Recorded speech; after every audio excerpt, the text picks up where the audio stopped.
Hello, everyone, and welcome back to the FAI Wire. My name is Gabe, and it's good to be back with you. I just want to remind everyone that the Wire is on Twitter. You can follow us there for daily updates, analysis, and the occasional entertainment. Our handle is at FAI_Wire. There are a lot of things happening in the Muslim world that we don't have the time to cover in these video updates, from Sudan and Libya to northern Cyprus to the conflicts between Azerbaijan and Armenia, or Serbia and Kosovo.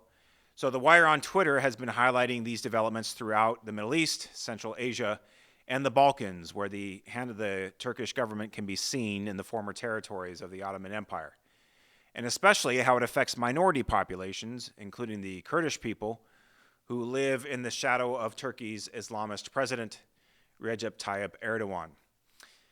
As many of you know, Erdogan handily defeated his opposition rival, Kemal Kılıçdaroğlu, in a runoff election for the Turkish presidency on May 27th, winning over 52% of the vote. That result was almost as good for Erdogan as his victory in the 2018 election, despite continuing economic failures and controversy regarding his government's management of the Syrian refugee crisis, proving once again that the cult of personality trumps other real-world factors in Turkish politics, and Erdogan's potent blend of Islamism and Turkish nationalism was simply too much for the secular opposition to overcome.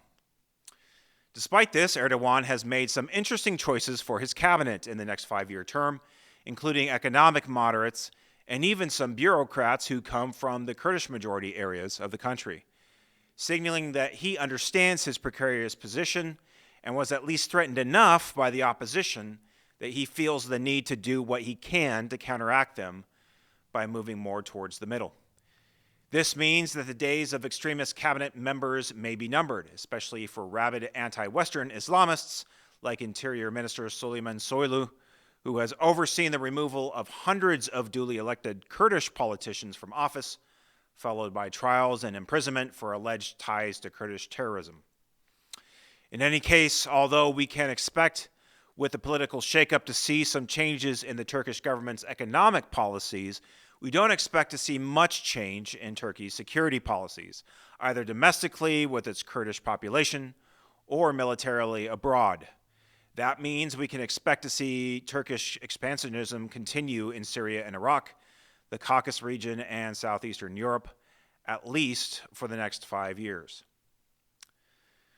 Moving along to our top story today, it was reported on Thursday that several meetings between the Biden administration's special envoy to Iran, Robert Malley, and Iran's ambassador to the United Nations may be getting close to producing a short-term arrangement which would relax U.S. sanctions, allowing Iran to export 1 million barrels of oil per day and to gain access to billions of U.S. dollars in assets across the world.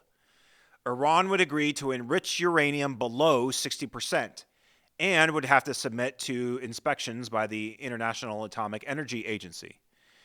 The use of unfrozen assets would be limited to the purchase of essential commodities such as food and medicine, although there is no word on how such a requirement would be enforced.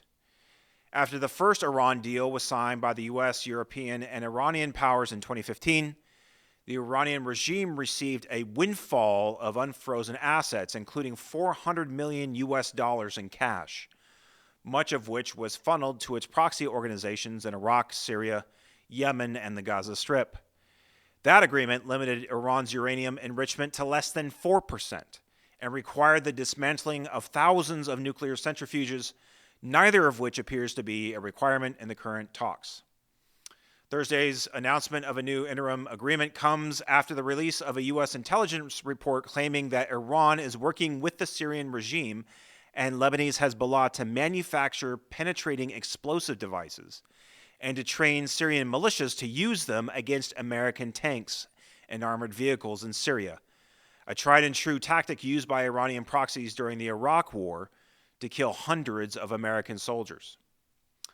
Meanwhile, the Israeli government, headed by Prime Minister Bibi Netanyahu, continues preparations for what is seen as an inevitable war with Lebanese Hezbollah and its patron, the Iranian Revolutionary Guard Corps, or IRGC. Several Telegram channels which follow Israeli military developments are reporting that the Israeli Defense Forces, or IDF, have established a new intelligence branch which is dedicated to preparing for war with Iran, including the study of the IRGC and Iranian military's capabilities and combat tactics. The IDF is also reportedly training for combat against Hezbollah's elite Radwan unit, which itself made headlines earlier this year for public military exercises which simulated an invasion of northern Israel. It is expected by the Israeli government and most analysts that a direct attack on Iranian nuclear facilities by the Israeli military would likely provoke a large-scale confrontation with Hezbollah along Israel's northern frontiers. As the likelihood of such a conflict becomes more and more realistic, we would once again ask the Wire's viewers and readers to join with us in FAI's ongoing campaign to renovate bomb shelters in northern Israel, where over 50,000 Israelis still do not have access to an adequate shelter which they can run to when the missiles begin to fly. You can find links related to our bomb shelter campaign in the video description.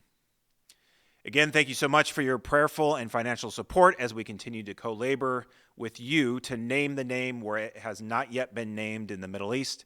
We love you all. Blessings and Maranatha.